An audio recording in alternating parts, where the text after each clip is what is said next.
Good afternoon, everyone. A few things here at the top. I'll get right to your questions.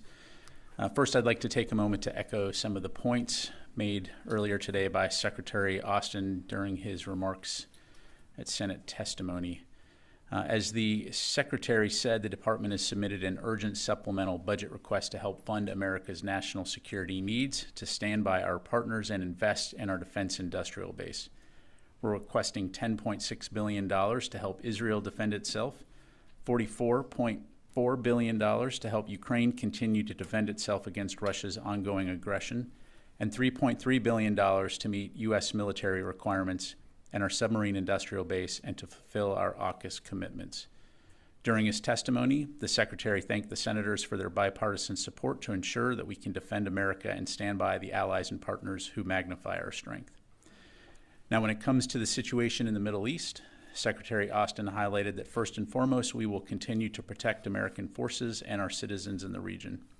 Second, we will continue to flow critical security assistance to Israel. Our focus is on providing air defense capabilities, precision-guided munitions, and more interceptors for the Iron Dome system. Third, we're coordinating closely with the Israelis to help secure the release of the hostages held by Hamas, including American citizens. Secretary Austin highlighted that we immediately provided U.S. military advisors to offer best practices for integrating hostage recovery into Israel's operations.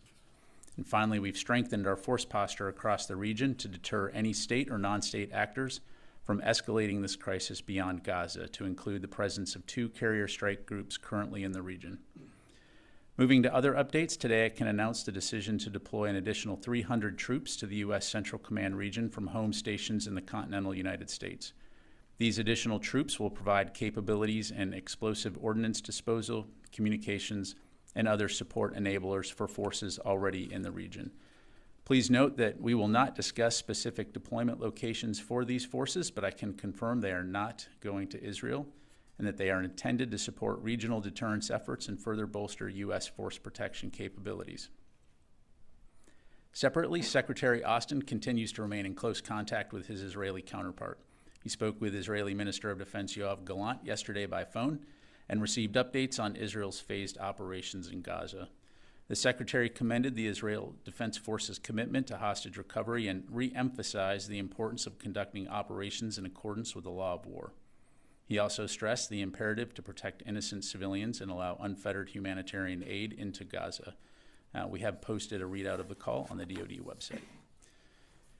Shifting gears, later this afternoon, Secretary Austin will welcome his Australian counterpart, Deputy Prime Minister and Minister of Defense Richard Marles, to the Pentagon to discuss the United States-Australia alliance and review progress on defense initiatives following the 2023 Australia-U.S. ministerial consultations earlier this summer. We will share a readout following the meeting. Also this afternoon, Dr. Sean Kirkpatrick, the Director of the All-Domain Anomaly Resolution Office, or AARO, will be discussing the status of the AARO website and the next phase of the secure mechanism for contacting AARO to report on unidentified anomalous phenomena, or UAP.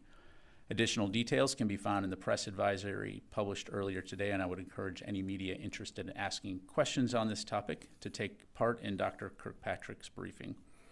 And separately, tomorrow, a pre-scheduled operational test launch of a U.S. Air Force Global Strike Command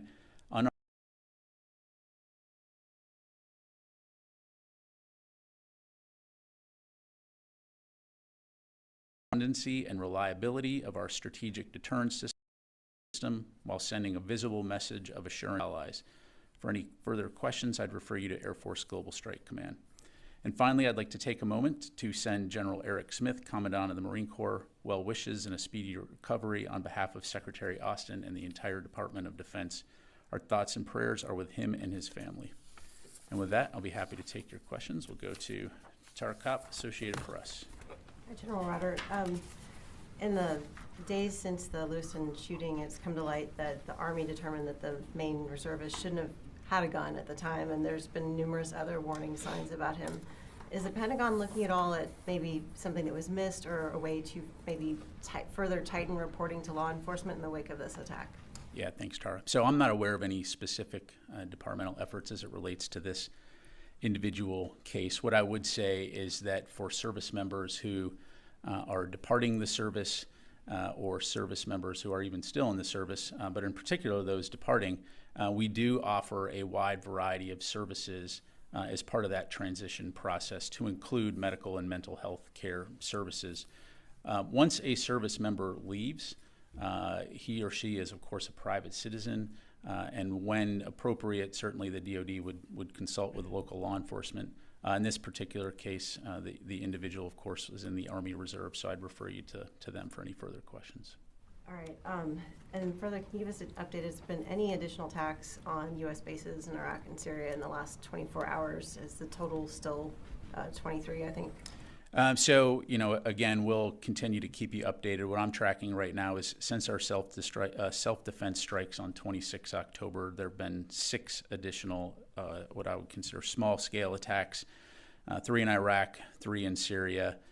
Right now, we're tracking a total of 27 attacks, 16 in Iraq, 11 in Syria. Again, as we see the data miner alerts pop up, we check each of those with CENTCOM, go back to verify the information, and as that information is either verified or batted down, we'll make sure to let you know. Did any of those actually hit the bases, or were they all intercepted? In some cases, they just didn't strike anything. Yeah. Again, to my knowledge, no injuries, no damaged infrastructure. Okay, thanks very much. Yes, sir. General, you have discussed about these attacks, the need to keep the response specifically to them isolated to the anti-ISIS coalition and how that's separate from what's going on in Gaza. But we have seen such an increase over the past couple of weeks. Does the department acknowledge at least a link of what's spurring these attacks is the U.S.'s support for Israel? Yeah, so I think it's important to differentiate between what Iranian proxies in Iran might be saying and the perspective that we bring to this, which is our forces are in Iraq and Syria for one purpose, which is the enduring defeat of ISIS. That's why they're there. That's what they'll stay focused on. So this is separate and distinct from the situation in Israel, between Israel and Hamas. And so, again, our message is we will take whatever necessary actions to protect those forces, to deter future attacks, and if and when we need to respond, we would do so at a time and place of our choosing. If they are separate, what has led to the increase in attacks over the past couple of weeks? Well, certainly this is not the first time we've seen these Iranian proxy groups do these kinds of things for a multitude of purported various reasons, so that in and of itself is not unusual. And again, we'll do what we need to do to protect our troops. And you said you're going to hold them accountable. Do you have a sense of how involved the Iranian government is in these attacks, or are they simply just not communicating for these groups to hold off, or do they even have that power? Yeah, we know that these groups are funded, trained, sponsored by the Iranian government, and we hold the Iranian government responsible for that. Let me go to the phone here. Tony from Bloomberg.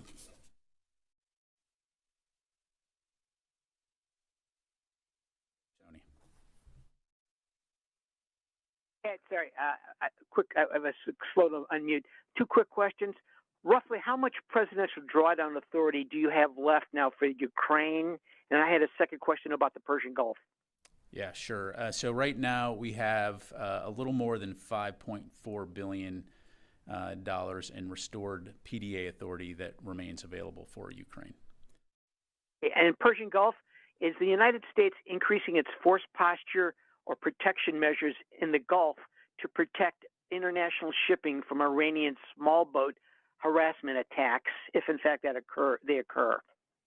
Well, Tony, we have those forces in the region for a variety of things, to include helping to protect the shipping lanes and free flow of commerce through the region. And we've been doing that for a very long time. So certainly that is a capability that we can provide working alongside our partners in the region. We'll continue to do that. Thank you. John. Thanks, General Ryder. You mentioned that the U.S. is providing munitions to Israel. Does that include loitering munitions like the Switchblades or Phoenix Ghosts that the U.S. is providing to Ukraine? Yeah, so beyond what I've already provided, I don't have any additional support to announce. Again, we're focused on artillery ammunition, precision-guided munitions, and air defense capabilities. And with regard to air and missile defense in the Middle East, is the U.S. providing any directed energy air and missile defense systems to U.S. troop locations in the Middle East that have come under attack to kind of augment their traditional air defense capabilities? So I don't want to go into the specific capabilities that we're using to protect our forces, other than to say we have a wide variety, which does include directed energy capabilities. Thank you. Yes, ma'am. Thank you, General. I have two questions. On the clarity of U.S. extended deterrence to South Korea, what is the Pentagon's assessment of the U.S. and South Korea joint research report on the strengthening nuclear guarantees for South Korea, which aims to redeploy U.S. nuclear weapons in feasible way if North Korea refuses to freeze nuclear weapons production? I'm sorry, Janie. Can you repeat that last part? I didn't fully understand. I want to make sure I get your question right. Which aims to redeploy U.S. nuclear weapons in a feasible way if North Korea refuses to nuclear Gotcha. weapons. Yeah, so I don't want to get into hypotheticals.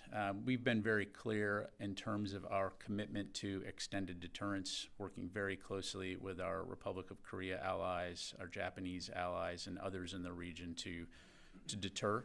And we continue to stay very focused on that.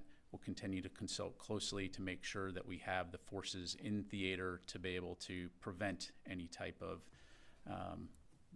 issue like you highlight. So I'll just leave it at that. Thank you very much. The defense ministers of China and Russia praised the military cooperation between the two countries at a recent conference in Beijing, and they blamed the United States for the Middle East crisis, saying that it was due to U.S.'s faulty diplomacy.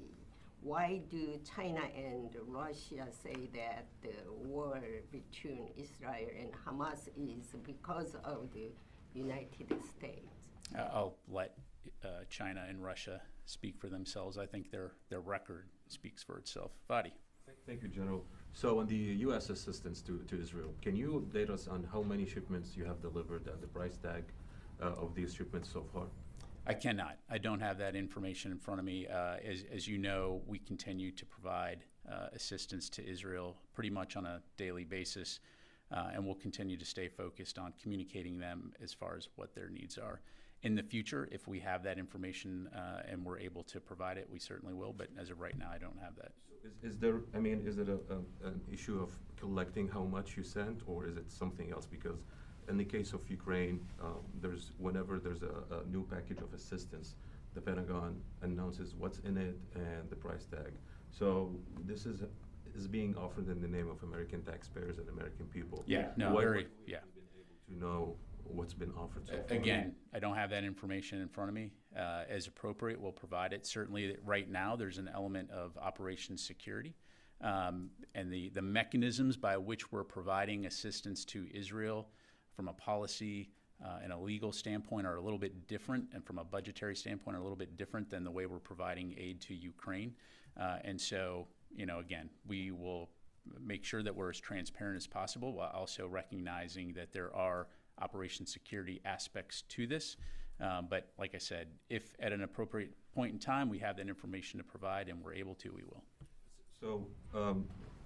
So you'll try to offer the information when, if yeah, that's but possible. we've been very clear in terms of the kinds of capabilities we're providing, in terms of the types of munitions, medical support, air defense support, and those kinds of things. If I may, the IDF spokesperson on CNN with Wolf Blitzer minutes ago acknowledged that Israel targeted Jabalia refugee camp, where scores of civilians have been killed. The IDF spokesperson said, "This is the tragedy of war. We've been saying for days, move south." Your own department is saying there are no restrictions on Israel how to use weapons provided by the U.S.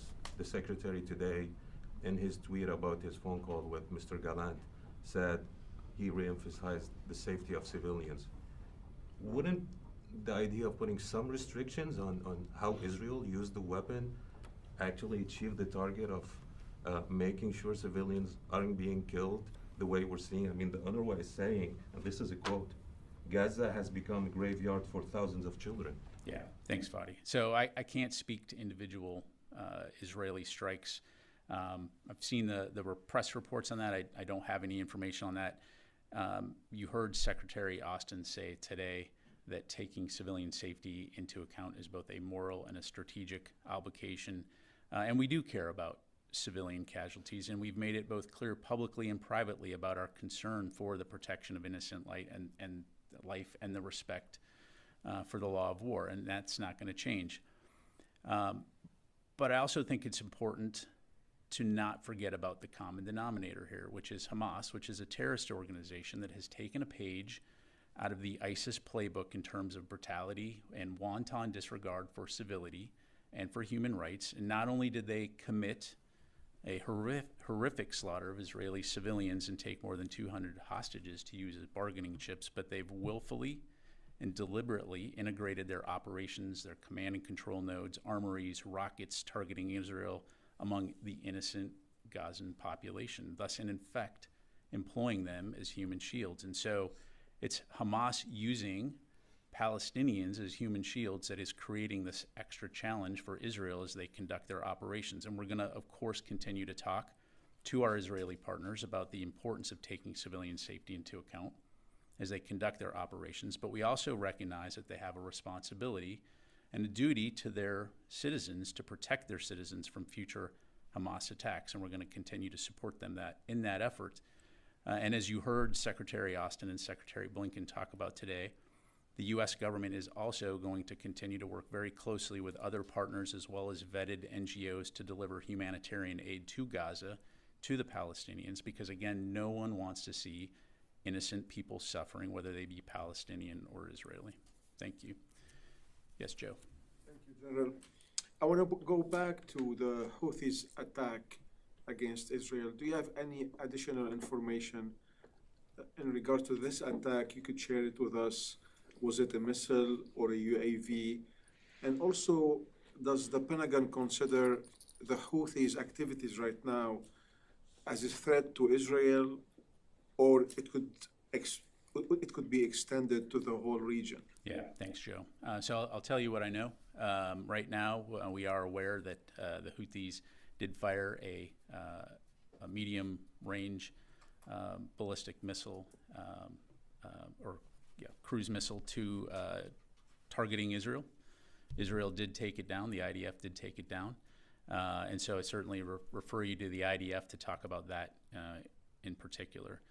This is something that we will continue to monitor. As we've said before, we want to prevent a broader regional conflict. We will continue to stay in close contact with our partners in the region to make sure that we continue to do that. But that's all I've got on that at this point. Thank you very much. There's a big difference between a ballistic missile and a cruise missile. Which did you say? This was I'll have to come back to you, David. I don't want to get it wrong. Yeah, but we know that they have missile, as I've mentioned before.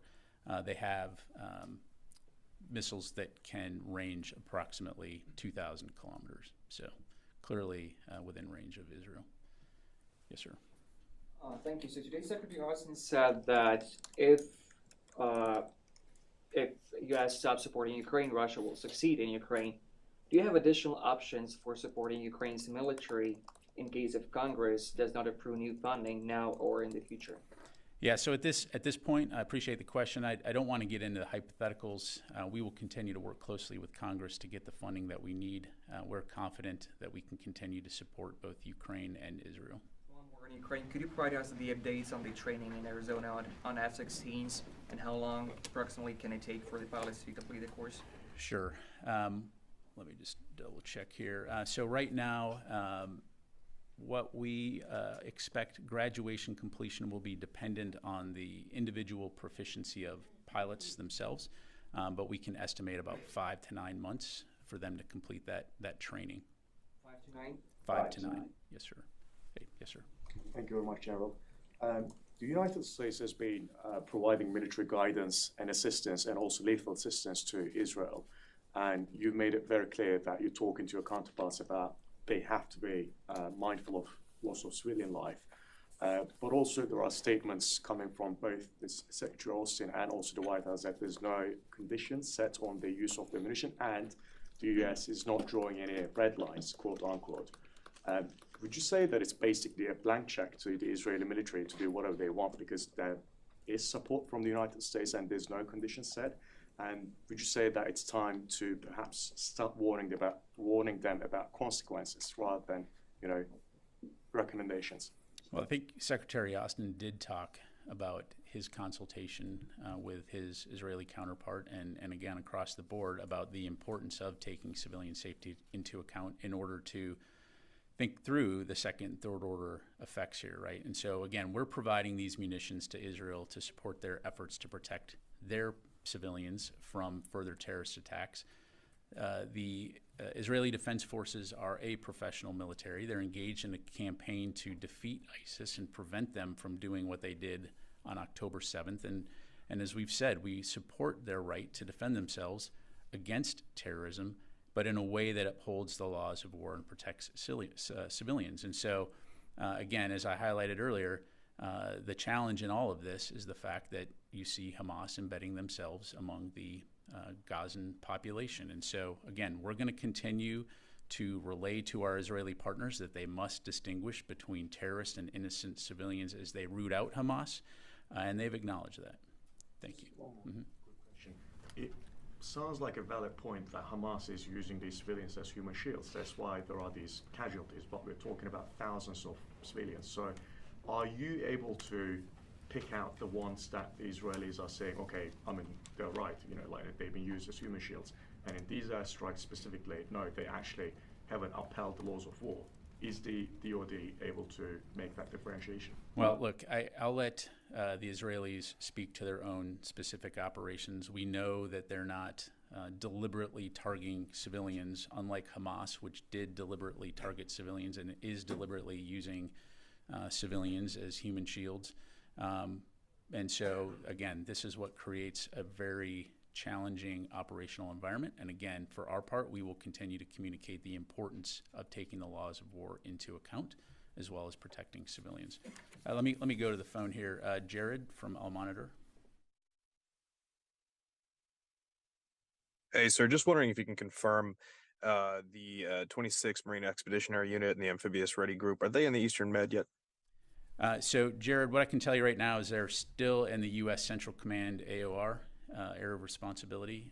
Beyond that, I don't have any updates to provide. If and when there are, we'll certainly let you guys know when we can. Thank you. Let me go to Laura Seligman, Politico. Hey, Pat, thanks for this. Two questions. First of all, has Secretary Austin spoken with the new House Speaker yet?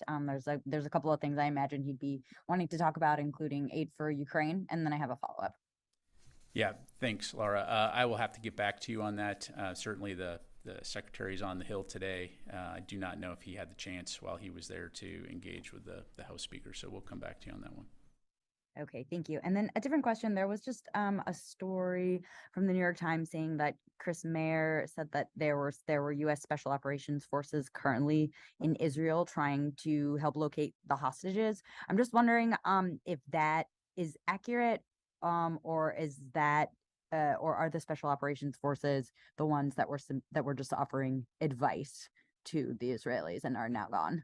Right. My understanding is that these forces are there supporting the advice and intelligence support as it relates to hostage recovery. Thank you. Ro. Thank you very much. One quick question on North Korea. North Korea said that they would conduct a military satellite launch by the end of October, but they didn't. So does the Pentagon assess there are technical issues that North Korea has to resolve for successful satellite launch?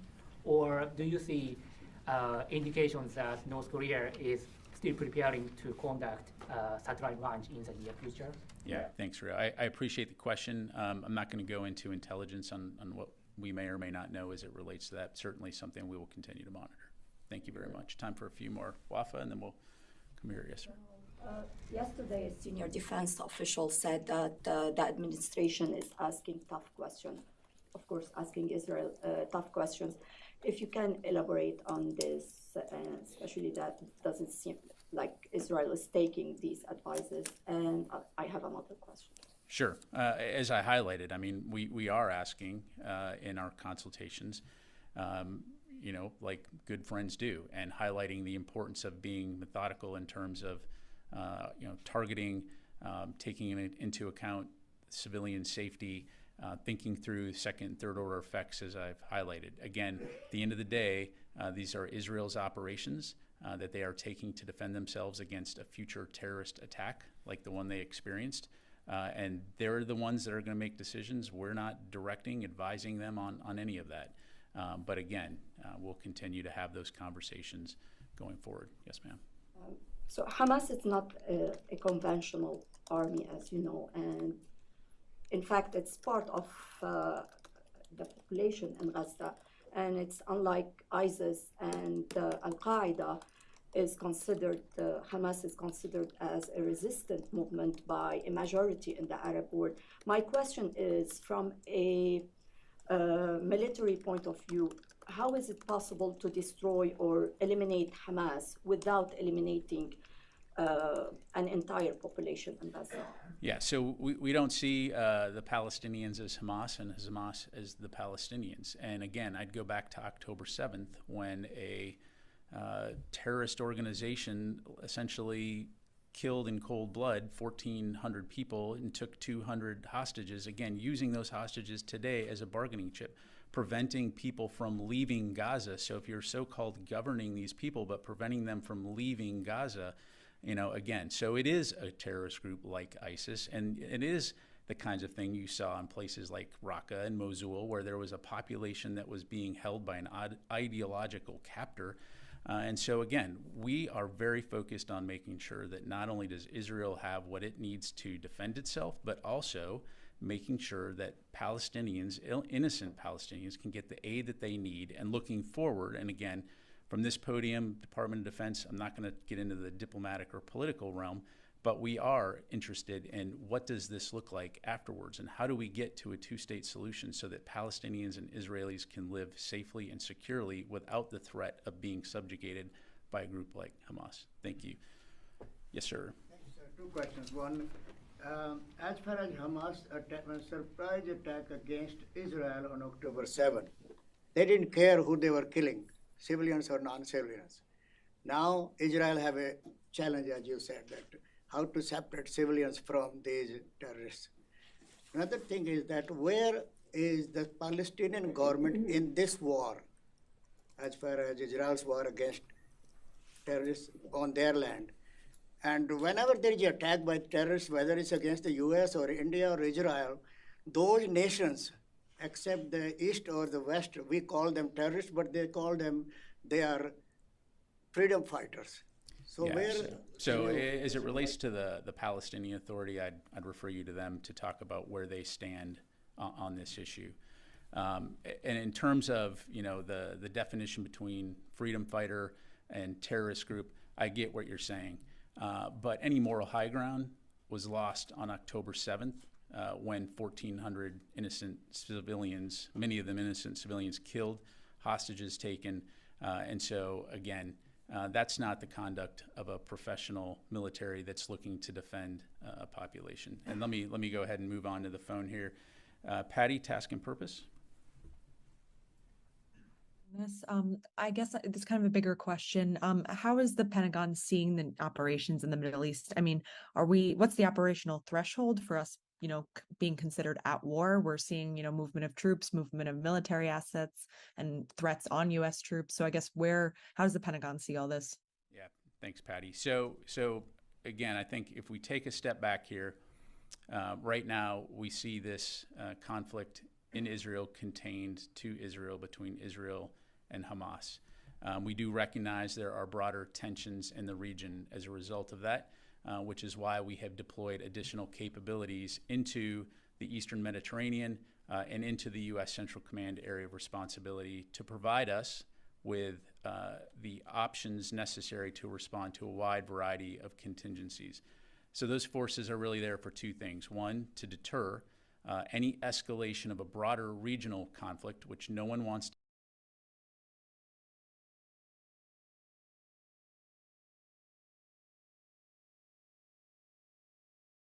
national security work, like the Defeat ISIS mission, like keeping the lanes of shipping open and with regional partners on air defense and things like that.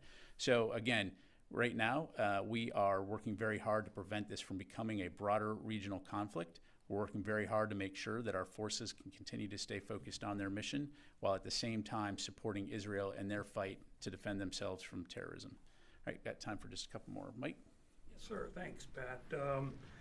You said that the IDF is a professional military. You know they're not deliberately targeting civilians. Yet it seems like every time somebody from the Pentagon calls Israel, they have to sort of stress not to target civilians and not to, or they feel the need to remind them to act in accordance with law of war. Has Israel done anything that would lead this building to assume that it's an alien concept to them? I mean, they've been around as a standing army for 70-something years, and also, I don't recall this emphasis on any of this military support for Ukraine. That he has, did he have to constantly remind his Ukrainian counterpart to follow the rule of law of war in Ukraine? Yeah. Or is it just Israel? Thanks, Mike. So, I'm not going to compare and contrast the conflicts in Ukraine and Israel. I think, we've all watched how those have played out. I think at the risk of coming across as, and I don't mean this to come across like I don't understand what you're asking. Clearly, everyone's watching the television and seeing the situation as it plays out in terms of humanitarian situation in Gaza. We recognize that. So you and other members of the press can ask very legitimate questions in terms of what is the Department of Defense saying and doing as it relates to that situation. So that is why we're highlighting the fact that these conversations are taking place, because it is a topic on people's minds, and it's a legitimate topic. And again, as I mentioned, we recognize the complexity of this conflict. We recognize the emotion surrounding this conflict, but we also think it's important to have a broader understanding of why we're supporting Israel, why it's important to support Israel, but at the same time, why it's important to also help with the humanitarian situation in Gaza, and to sort of see through the smokescreen here that Hamas is attempting to put up when it comes to the situation. So that's what I would have to offer you on that. All right, let me go to the last question. We'll do John, and then actually we'll go to Jim here. Yep.